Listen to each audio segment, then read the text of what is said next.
Hello ladies and gentlemen, this is the second part of a two-part video interview series that I conduct for MATTERHORN Asset Management with John Butler. John, what would you say is essential in order to understand properly precious metals? Well, I think a number of things. I think many people still treat the precious metals as just something that you wear on your wrist or on your finger or around your neck. The bullion use of metals as a form of alternative money is one that many people have never given serious thought to. But of course, we've had the financial crisis now, and we've had the policy response to the financial crisis, which strikes people as sometimes very strange. Why would a country deliberately devalue its currency? Does that really help? Does that really work? And so I think a lot of people think differently about precious metals today as a form of insurance to protect wealth in uncertain times. And historically, that's clearly the case. It does function that way. But there's this huge leap from regarding metals as a store of value to regarding them as something which should in fact be used as money, as a medium of exchange. And yes, increasingly people see gold and silver as an alternative store of value, as an insurance policy, but only a very few people actually believe that what is necessary to put the global economy back on a sound footing is to in fact allow for a remonetization, to allow gold and silver reserves to be used as a form of international money. Yeah. Do you think that in the end gold bullion will be accepted by the private banking system as non-zero risk assets? I do. I think by necessity. It's not as if anyone's going to plan this out. It's not as if any enlightened policymaker or group of policymakers is suddenly going to look around the world and say, we've got it all wrong. What we really need to do is remonetize gold. It's not going to happen that way. But it will happen in some way that policymakers will find they face checkmate. They simply have no choice to relieve stress on their banking systems than to allow those banking systems to remonetize gold as a form of reserve asset without prejudice, that is, without treating it differently than, say, the assets that currently comprise the bulk of bank capital, that is, government bonds and other high-quality debt. Usually when gold goes up, we often hear that gold is in a bubble. What needs to be in place before you start talking about a bubble in gold? Well, I would want to see the price of gold rise to a level that it actually is worth even more than it needs to be worth to back the existing global money supply. See, again, if you believe that the only way to properly deleverage the global economy and rebalance the global economy is to allow for a remonetization of real money that can't simply be printed, gold, well then that implies a much higher price of gold. But if the price of gold gets even higher than that, so that the market capitalization of the gold market is so big, it's even bigger than the market for bank deposits in general, then it starts to look like a bubble. Then it starts to look like the price of gold has risen to an unnecessarily high level. But we're so far away from that now. We're nowhere near that sort of level because, again, that's well over $10,000 an ounce. That's what we'd have to see. It's interesting to see, though, if you look back at the last great bull market in gold of the late 1970s, early 1980s, there was a period, however brief, it only lasted about a month, when the price of gold was in fact higher than would have been required for the United States to back its entire narrow money supply with gold reserve. Do you expect that gold will go into permanent backwardation at one point in time? That's certainly possible if you get people in general concerned that the gold derivatives, as it were, the futures contracts, may not be reliable. That is, there may simply not be enough gold to deliver under those contracts. Then everybody will begin to favor front contracts to back contracts. They'll want to take delivery, and you'll go into backwardation. And the steeper that backwardation becomes, the more stress there will be on the system. It is a stress indicator. It does suggest that people don't trust paper gold. They want physical gold, and they're willing to pay a large premium for the physical gold. We've seen a little bit of backwardation over the past year. It's very, very small.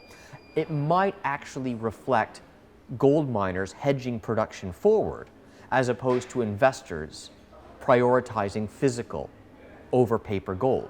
But if that backwardation continues, if it lasts, if it becomes even steeper, beyond a certain point, it starts to look like you're seeing panic out of paper gold into physical gold. I don't think we're there yet, but it could happen. It could happen. Are you bullish for stock mining companies in Yes. gold? Yes. And why so? Well, it's two reasons. I mean, I'm bullish for gold for the reasons that we've discussed in this interview.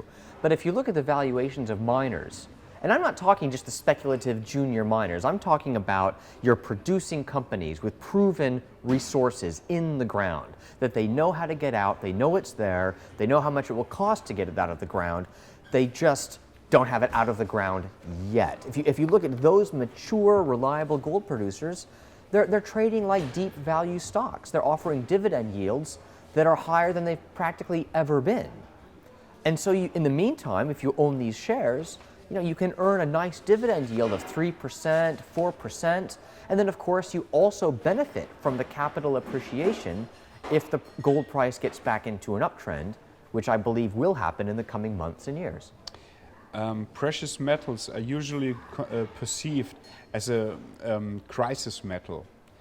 Now, the question would be, do you agree with me that the financial crisis hasn't really begun yet? Is it still out there? Earthquakes, large earthquakes, tend to be preceded by foreshocks, smaller earthquakes that bear similar characteristics, but they're smaller, a lot smaller. And then all of a sudden, out of nowhere, it seems, comes the big earthquake. But seismologists understand now that nearly all large earthquakes, in fact, are preceded by a pattern of smaller earthquakes. And they're getting better at using those smaller earthquakes to predict the big earthquake that lies in the future. That's what 2008 was. It was a foreshock. It wasn't the real earthquake. The real earthquake is when paper currencies are repudiated internationally. The big earthquake is when some combination of Brazil, Russia, India, China, or other developing economies finally, separately or together, simply refuse to accept paper money in exchange for exports. They'll accept oil maybe, they'll accept gold maybe, or other hard assets, but they will simply no longer accept paper. That is the big earthquake that lies in our future. I don't know exactly when it's going to happen, but that's the real crisis. Do we also have to expect a big earthquake in the gold market itself, so that people will only go for the physical and no longer for the paper? Yes, because this all ties together. Again, the reason why these exporting countries will eventually decide they're unwilling to accept paper currency is because they're losing faith in paper currency. But that paper currency is the currency in which all these global debts are denominated. And all of the imbalances, that is the trade deficits and surpluses, they're all debt financed. It all comes back to the same place. If exporters refuse to take paper for payment, it means the debt can no longer be financed. If the debt can no longer be financed, central banks will simply have to print even more money to service the debt. There'll be no other way to do it. The central banks will have to take those debts onto their own balance sheets. When this happens, there simply will not be enough gold in the world to go around at current prices.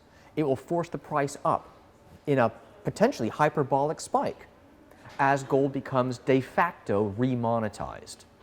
It all comes back to the same place. Yeah. And while gold is going through this parabolic spike in price, no one's really going to know where the market is. No one's going to be certain. They won't trust the paper market to tell them that's the real price. They'll want physical, and they'll want to hoard that physical safely until they get a sense that the imbalances are correcting, that the system is deleveraging, that we've reset ourselves onto a stable foundation of some kind. Do you think that the euro crisis has already experienced its peak? No, it hasn't. And it hasn't because the peak will correspond to that which we just discussed. That is, when we get to a situation where the euro area is itself confronted with this stark reality of not being able to pay for imports by just printing euros, that's when the crisis will really hit. And that's when we'll really learn just how much political will truly exists to hold the Eurozone together. Because it's quite clear parts of the Eurozone are still hugely dependent on transfers from other parts of the Eurozone. And it's going to be a difficult decision for countries like Germany to make, for example. When they have only so many reserves, how are they going to use those reserves? To pay for essential imports from abroad, or to bail out weak Eurozone countries? It's going to be a very difficult choice to make, and I don't know which choice will be made, but you won't be able to do both. How do you evaluate the performance of the Deutsche Bundesbank in general in this euro crisis? The Bundesbank has been playing a unique role in the crisis.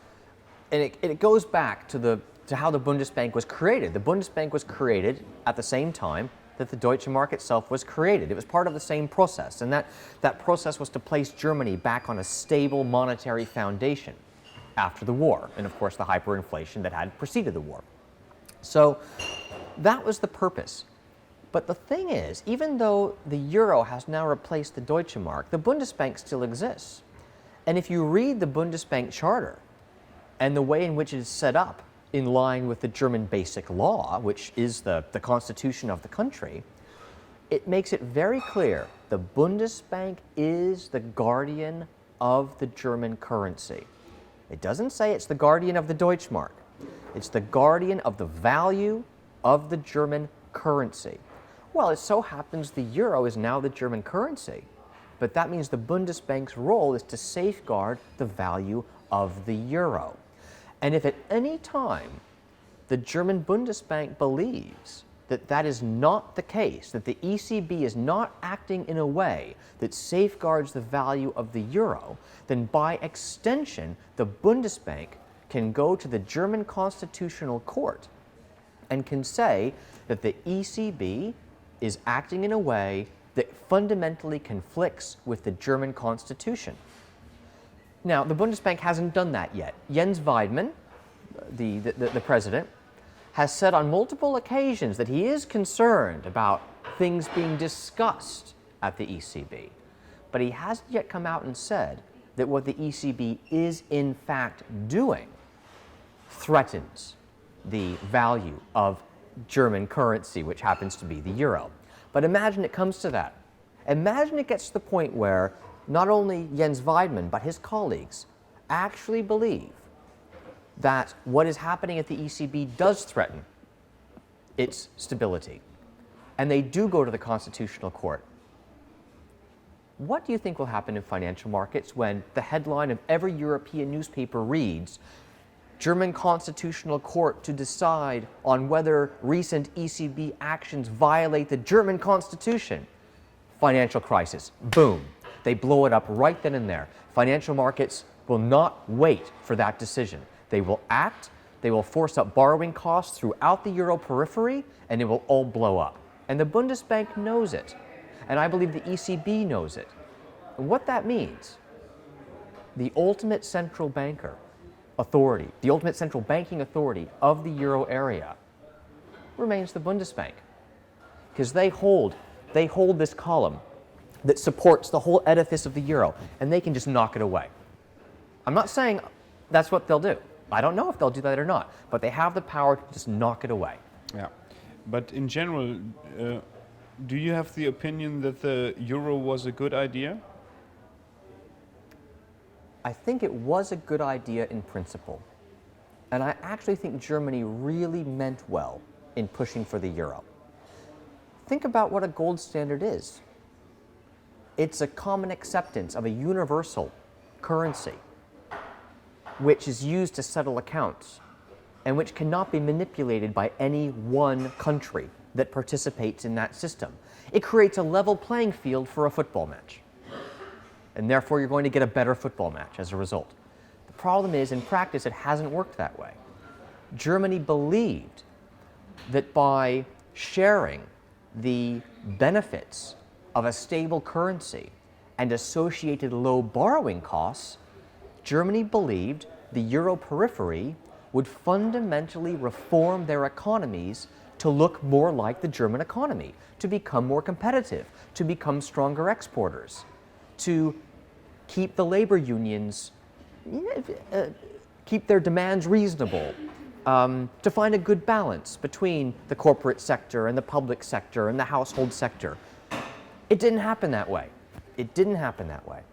But the offer was there. The offer was there. And it was abused. They abused the system that was offered them. And now it's blowing up. So I think in principle, the euro was a fine idea. In practice, it hasn't worked. But not because of some nefarious plan by Germany to acquire euro peripheral assets through a crisis, but rather because those countries simply did not have the political will to deliver the sort of fundamental economic reform that was required to really make the euro a sustainable project. So do you think that Europe will end up in a catastrophe? I think that when you combine what's happening in the euro area with what is happening globally with the dollar and with the global set of monetary arrangements generally, the euro cannot survive in its current form. Again, the idea of a single currency is perfectly reasonable in principle. The idea of a gold standard is reasonable in principle. But it only works when the political will and acceptance of sustainable economic policies is present. I do believe it's present in some parts of Europe. I don't believe it's present in other parts of Europe. The only parts of Europe that will be able to retain a single currency system going forward will be those that are simply fundamentally competitive economies and make conscious choices to do so. That's Germany and a handful of other countries. It probably does not include most, if not all, of the so-called periphery. But if I understand you correct, then maybe the euro crisis is a symptom that we only think in short term and not in long term. True? Yes, long term, the euro in its current form will not survive. Long term, you are going to see multiple currencies multiple countries choosing to leave and create their own currencies again. In the event that Germany gets frustrated with the way it's going, Germany may decide simply to leave. And everyone says, oh, they would never do that because German banks would suffer horrific losses on their foreign loans. Yes, they would. Yes, they would. But guess what? Then it goes back to the Bundesbank. If German banks are suffering horrific losses, that's deflationary. If that's deflationary, what does the Bundesbank do? Print as much of the German currency that's required to maintain price stability and safeguard the banking system. The Bundesbank is not inclined to let the ECB print its way out of this euro crisis. But the Bundesbank would be inclined and would in fact be acting constitutionally if they were to print German money to bail out German banks to end a German deflationary crisis, which is precisely what will happen if Germany spontaneously chooses to leave the euro area because it's not in Germany's interest. Yeah. Thank you very much for this conversation. You're welcome, Lars. Ladies and gentlemen, this was the second and final part of our interview series with John Butler for Matterhorn Asset Management. And on behalf of Matterhorn, I say thank you for watching.